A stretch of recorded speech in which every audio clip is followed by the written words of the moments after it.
Have you ever noticed how one person's approval can suddenly feel like it determines your entire life? You can be fine, confident, you can feel grounded, and then one interaction happens. It can be a message, it can be a silence from someone, it can be a tone shift in a conversation or a message. It can even be just something in your mind, and suddenly your entire nervous system is acting like your entire future is suddenly on the line. You start overthinking, replaying, explaining, wanting to fix it. And the worst part is that you know logically that it shouldn't matter this much, but emotionally it does. So welcome back to the Full Body Yes podcast, my loves. In this episode, I want to show you why what I just described happens, what it's actually pointing to, and how to neutralize it without suppressing your emotions or acting them out too much. And the situation that I just described will be very familiar to you if you are a person who is intuitive, self-aware, driven, if you are a person who cares, who has integrity, who doesn't move through life disconnected from other people or careless about what other people think or about hurting other people's emotions potentially. If you've ever come across this situation of suddenly one person's opinion, approval, or perception of you feels like it has way too much power of you, and it can be just something objectively small and your whole system reacts, and you suddenly ask yourself, why do I care this much? Why does this feel so big? What is wrong with me that I can't just let it go and I can just be aloof and confident like all those other people that I see? This episode is for you. And more importantly, I want to show you how to master the emotions in real time, understand the reflection underneath it, and shift it at the level of your inner state, not through suppressing, fixing, or just completely spiraling. So let's dive into today's episode. So let's start with the moment itself because most people miss what actually happened. So you're going about your day. You are regulated, you're fine, you're not super anxious, and then something happens. Maybe someone doesn't respond the way that you expected. Maybe an authority figure like a coach, a mentor, a teacher, a boss feels distant or ambiguous. Maybe you say no to something or you change your mind or you choose differently and suddenly your whole body reacts because you are worried about upsetting this other person or creating this strong impression about you. And it's not just mild discomfort. It's this deep sinking feeling of being unloved, rejected, unwanted, misunderstood, almost like the ground underneath your feet just opens up and you can just drop right in. So you spiral, you wonder about how you could do things differently, how you can improve your image in front of these people that you appreciate. And then comes the second layer, the one that keeps this whole loop alive even more. And that is asking yourself, why does this affect me so much? Most people wouldn't care. And that self-judgment often can be just as destructive as those initial feelings of hurting someone, disappointing someone, ruining quote unquote your image in front of this other person. Now, this is something that I personally experience a lot. I have experienced it a lot in my life, having this deep respect for authority and that need for authority figures to love me and appreciate me.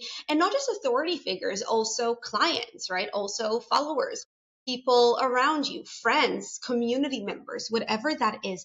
I have been that person for a long time who needs to know that people are not angry with her, are not disappointed with her, do not change their mind about her. And this is something that I have been working on actively a lot my entire life, but especially in the last few months, because I have been stepping up my leadership in my own life and in my business and just with my goals overall. And in order to be a leader, a real sovereign leader of your life, of your business, of your family, of everything around you, you need to learn how to master your emotion, how to anchor into self-conviction, self-authority, and self-trust. And a big part of that is learning how to manage those moments that feel very uncomfortable and becoming more of that person who doesn't spiral when things like this happen. Now, I want to make this more concrete with a real example that happened to me recently, which is what made me decide on this topic for this episode. Of course, I'm not going to give any identifying details or names, but recently I found myself in a professional situation where I had shown interest in something. I said that I was interested in moving forward. There was no contract, however, no commitment, no agreement, just me saying that I'm interested in something.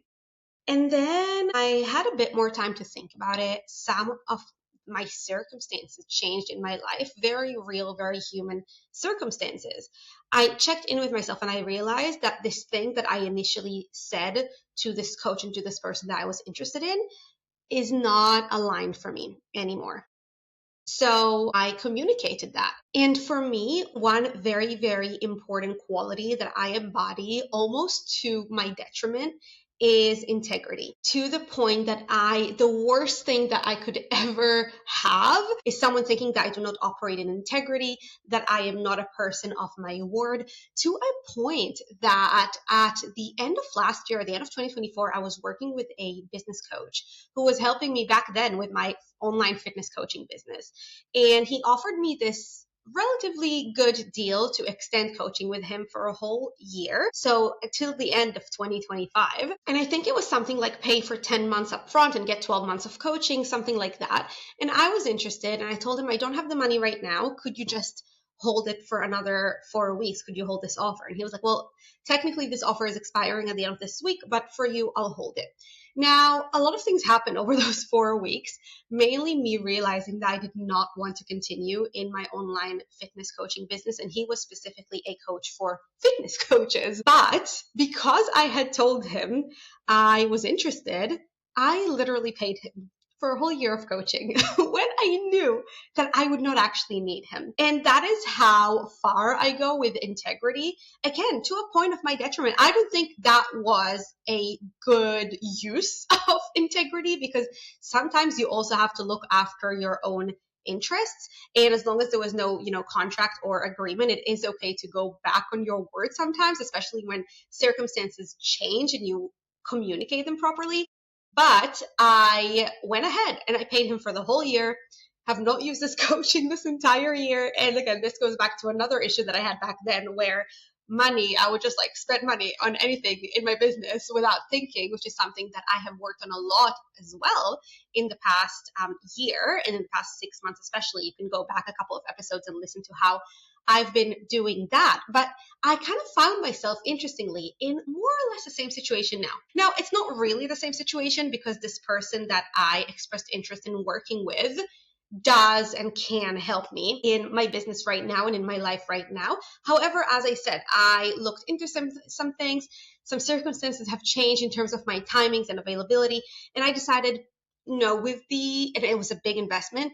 With this big investment, I want to be very, very mindful. Right now, it's not the right time. I might do it later in the year, in 2026, but not right now. And so I battled myself for like 24 hours of how I would communicate that. And you listening to this, you're probably thinking one of two things. Oh my gosh, I totally get her. I totally get her. I would be the same. I would not, if it was like a coach that I appreciated, a professional that I appreciated, I would want to bury myself having to tell them that I'm actually not interested or I'm not doing that right now. Or you're this other person who's like, what's the problem? Like, you didn't even commit. Like, what's the big deal? And if you are, the first type of person, again, you completely understand me. We are very much the same. It's the sensitivity, the sense of needing authority figures and other people to value you, to think that you are great, to never be disappointed by you. But eventually I made the mature decision and I communicated my decision clearly, respectfully, and logically. That should have been the end of it. I, by the way, did not even hear back from this person or coach. But what happened after I sent the email was that my body reacted as if a tiger was chasing after me.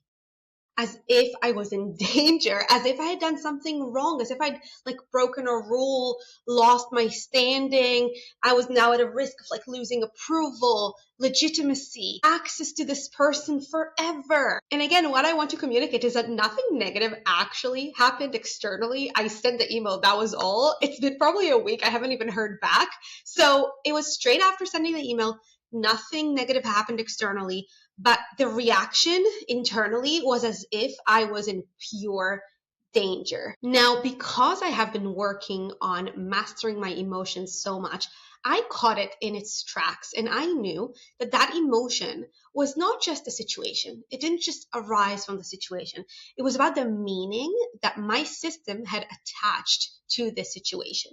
Somewhere inside, I had equated changing my mind, choosing what's actually good for me, prioritizing myself with being untrustworthy, unlovable, or less than. And instead of asking, how do I calm this down? Or how do I get rid of this feeling, right? Because so many coaches would tell you to breathe, meditate, talk to someone about it, walk, ground.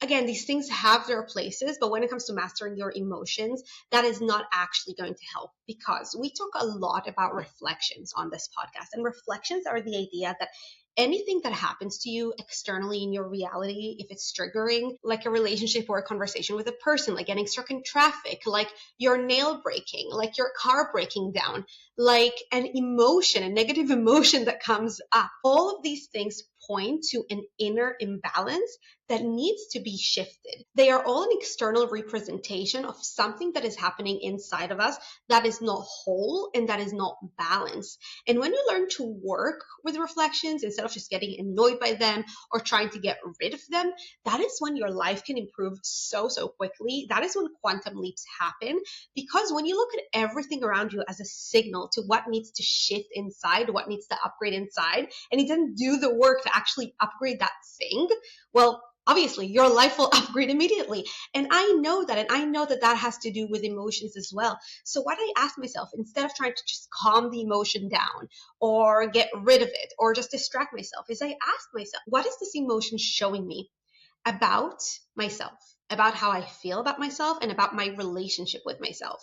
And what came up was very clear. The feeling of being unloved or rejected externally was reflecting where I was not loving or standing with myself, where I was not backing myself. Now, wherever a situation comes up in life, the root cause of it internally is going to be in a different area of life. So I have mentioned the 8 areas of life several times on this podcast. I'm not going to go back and bring that up again. But essentially, if you think of this situation that happened to me as kind of happening in the social area of life, right? Because it's me in a communication with another person. Well, that means that the inner imbalance that I need to fix, the thing that causes external reflection, is going to be in one of the other 7 areas of life. And this is where intuition comes in really handy, because you can check immediately which area of life that imbalance is rooted in. And that way you can shift that imbalance, shift that reflection, upgrade the area of life, and see your external reality upgrade almost immediately. So when I checked where that feeling of not fully loving myself, not fully standing with myself, where that came from, I saw that it came from the business or vocation area of life. And that showed me that in the business area of life, I still look for external approval. I still outsource my power sometimes to authority figures instead of fully owning me being the authority. I still sometimes let other people's perceptions of my business or how it should operate have more weight than the way I see things and the way that I know how things work. Now, this doesn't mean that this happens all the time, because again, this is work that I've been doing a lot on myself, but it's enough that on that day, I had these feelings of scanning for approval, and bam, that reflection of that negative emotion came up. Does that make sense? So this is always work in progress. People are always going to get reflections, even if it's an area of life that they work on a lot, like self-conviction and self-authority. When a quick thought comes in of like, I need someone else's approval in business, that is when the reflection will come up almost immediately. So I saw that essentially I did not stand with myself and back myself enough in business. I still rejected myself a little bit in business. And on that day, or maybe in the days leading up to that situation, I didn't see myself as the person who is the best of the best in the business area of life. And again, this goes back to self-image work, working on seeing yourself as the best of the best at being you and at running your own business every single day. That is so important, and that is a lot of the work that I do with myself and clients. But there is always more to do, and there are always reflections that are going to point to even 2% where you still think and feel like that. So what I want you to understand is that when something like this happens to you, when these emotions come up, it is never about the situation itself. It is where your inner authority, self-image is seated, and it is rooted in a different area of life. Now, when it comes to this specific example that I have given here and that we focus on in this podcast, which is assigning someone else a role, even internally, even unconsciously, that role might be a validator, a gatekeeper, permission giver, an emotional authority. And once someone occupies that role, even if it's just internal, their approval starts to feel like safety. If they're warm and nice to you, that feels good, that feels safe, that feels stable. If they're distant to you, even if they're not really distant, like maybe they were just busy and they wrote a quick message to you without the regular emojis, you can literally feel in danger because they might be angry with you. If they disapprove of you, like explicitly, that can feel like a real threat. And what happens is it's this whole self-image situation where your sense of legitimacy has now been outsourced. You are looking for someone else to validate you instead of validating yourself. So when emotions come up and when emotions spike, it's not because just something randomly and suddenly went wrong externally. It is always because of an inner imbalance that came first. And that inner imbalance has now been activated and revealed to you in the external reality. And that is why reflections and emotional reflections specifically are so, so valuable, because they are signals of the state you are operating from, of how you are relating to yourself, how you are positioning yourself internally, how you relate to your authority, and how you perceive other people see you. When you understand that that emotion of wanting someone else to approve of you really reflects an inner imbalance, a low self-image in one or more of the other 7 areas of life, that is when you can start shifting that and when you can start upgrading your reality massively. And this is emotional mastery. This is something, again, so, so important to work with and to work on as a person who wants to lead their lives intentionally, who wants to quantum leap, who wants to grow their business, who wants to grow their authority and self-conviction and self-power. Mastering your emotion and not letting those negative, quote unquote, low frequency emotions take over you, not outsourcing your authority to someone else is crucial. So let me take you through the process that I did to really master my emotion and get out of that spiral in the moment. And I really feel like that was so crucial for me to get rid of those last bits of like needing approval from authority figures to really become my own authority. So first I asked myself, how is this situation making me feel? And I realized I was feeling unloved and I was feeling rejected. Again, by the way, I did not even hear back from that person. It was all in my head thinking about how they would think about my email. Yeah, just being super honest with you and super open.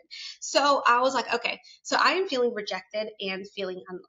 And then I asked, in what area of life do I treat this way towards myself? And as I said, that came up in the vocation/business area of life. Still seeking approval from mentors, still somewhere not fully owning my genius and my authority in business. What I did then was 2 things. First of all, I immediately created a brain reprogramming statement where I proved to myself with micro moments of how I am the authority in my business and how much work I've done on that and how I am improving on that every single day. And this is a statement that I keep clocking micro moments for still to this day. Second of all, I decided to take action that will prove to myself in the moment, prove to myself, to my system, to my subconscious brain that I am the authority in my business. And then I did a little intuitive read for myself on what my next step in business is, and I acted on it on the same day. And that was me proving to myself that I don't need anyone else. I don't need anyone else's approval or mentoring or coaching. It's nice, it's good. I always like working with coaches and mentors, but I need to feel like the ultimate validation comes from me. Like I fully back myself up in business and I don't need anyone else. I did all of that, shifted that inner imbalance of feeling like I do not back myself in business. And then guess what happened? My level of caring about what that person thought of me went down from probably 90% to like, let's say 20%. Now, there are ways to bring it all the way down to zero. I didn't do it that day because I just didn't feel like I needed it. But sometimes I do work with myself on literally rewiring my own subconscious in real time in order to replace the emotions with different emotions. That is something that I do with clients as well. Again, that did not feel necessary in the moment because what I did was enough, but there are ways to bring it all the way down to zero. Another technique that I like using sometimes is actually playing a song that evokes that emotion in order to let that emotion just move through my body and fully release it. So if I feel angry, I will play a song that would make me feel angry. I would potentially scream, hit a pillow, hit a blanket, let it all out for 3 minutes, and then ask those reflection mirror questions, create the brain reprogramming statement, and do the opposite action. Again, I did not feel like I needed it in the moment, but this is just something for you if you ever feel like you really need to just release the emotion from your body as well somatically. That is something really important to do. Now, another thing that I did after all of that was I found myself, okay, I kind of lowered that emotion all the way down to like 20%, but I realized I was beating myself up about having that emotion. And that is the second layer. So the first layer was like, I'm having this emotion. What is this reflecting back to me? Let's shift it. But then I realized, and this is very, very important, I was beating myself up about it. Now, if you're listening to this, you might not fully identify with the sense of beating yourself up. I know that when I first learned of the whole concept of self-love and self-image, I did not think I ever beat myself up because I am a naturally confident person. I go and do things. I don't really dwell on the past. I don't really like using the word trauma. I go ahead and I do what I need to do to progress in life. So originally when I heard of the concept of beating myself up, I was like, that's not relevant to me because I don't beat myself up. But the more you learn about it and the more self-aware you become, again, self-awareness, radical responsibility, those are terms that I use all the time because that is really what you need in order to change your life and quantum leap massively. I realized I actually beat myself up all the time. And in that moment, after shifting the reflection, I realized that I beat myself up about being this person, about like why after all this work that I do, all the self-image work, self-conviction work, self-power work, why did I still let this interaction bring me down for a few minutes? Why did I care so much? Why do I care so much to the point that I almost paid this coach again a huge sum just because I didn't want to disappoint them? Kind of the same situation that happened to me last year. Thankfully now, because of all of the work that I did, I didn't repeat that, but I beat myself up about almost doing that because literally I had this thought for like 24 hours. I was debating whether I should just pay that person because I expressed interest in their coaching and I did not want to disappoint them. And I beat myself up about it. Why do I care so much about integrity? To the point that like, even if I don't commit to something, I feel like I have to do it. Why do I struggle with disappointing people so much? Like, why do I care so much if someone is a little bit disappointed? Why do I find it so hard to break agreements, even if they're just very theoretical agreements? They're just perceived agreements. There was nothing in place there. So I find myself beating myself up about it. But then again, because of self-awareness, I caught myself. I realized, wait, you are beating yourself up. When you beat yourself up about something, do you know what happens? You create an imbalance, which will lead to another reflection externally. Do you see this loop? Everything that happens internally will lead to an external imbalance. And when you beat yourself up, that will lead to other people beating you up about things, other situations beating you up about things. So you want to stop it in its tracks. So what I immediately did was I found 3 ways for why being this person who cares so much about integrity, who does not want to disappoint people, even if nothing has actually been put in place, why is that perfect? And I looked for 3 ways immediately to see why it's perfect. So the 3 traits that I immediately found was, first of all, I am very, very attuned to integrity, and that is a rare asset. Most people who wouldn't care don't care because they are less attuned, they are less conscientious, they are less sensitive to relationships with other people. But I care deeply about my word, about consistency, about my impact that I have on other people, about not harming other people energetically. And that means that I am wired for high trust environments. So the only thing that really needed upgrading was who gets access to that level of integrity. But again, the fact that this is a rare asset makes me incredible. My clients will testify that I don't think I have ever canceled a coaching call. When I tell someone, or let's say when someone books an intuitive read and I say it'll be ready within the week, it will always be ready within the week. So this is the kind of trustworthiness that is really rare and really, really important. And if I made an agreement with someone, I will die on that hill. I will commit and fulfill that agreement no matter what. And that is rare, and that is very important in relationships with clients, with people around you. So that is the first trait. The second trait is that it makes me a very ethical person, right? The same trait that made me pay someone like nearly $2,000 last year when I didn't want to is a trait that means that I do not exploit someone. I do not lead someone on. I do not ghost. I do not manipulate. I do not build relationships or anything on shaky grounds. Yes, it overreached, but it also protected my ethical core. And people who lack this trait might build fast, but they might also collapse later much faster. They might carry hidden guilt and not deal with it. They might leak trust energetically. So this is me being extremely ethical. Again, a rare trait. And then finally, the last perfect thing about it, right? I was looking for 3 perfect traits or things that prove to me that this is perfect so I don't beat myself up about it, is that moment was the exact initiation that I needed into self-sourced authority. If I didn't have this pattern, this moment wouldn't hurt me so much. I wouldn't be seeing it. I wouldn't be breaking it consciously. And in that moment, I saw the impulse. I did not obey it. I saw the impulse to validate and to please. I did not obey it. I did not pay to regulate the feeling. I stayed with myself instead. So the fact that I beat myself up about it was, again, actually perfect. So this is just my little story of how I master my emotions and how I make sure not to beat myself up in real time. And now I want to leave you with a few reflections for this week. Where in my life do I wait to be chosen instead of choosing myself?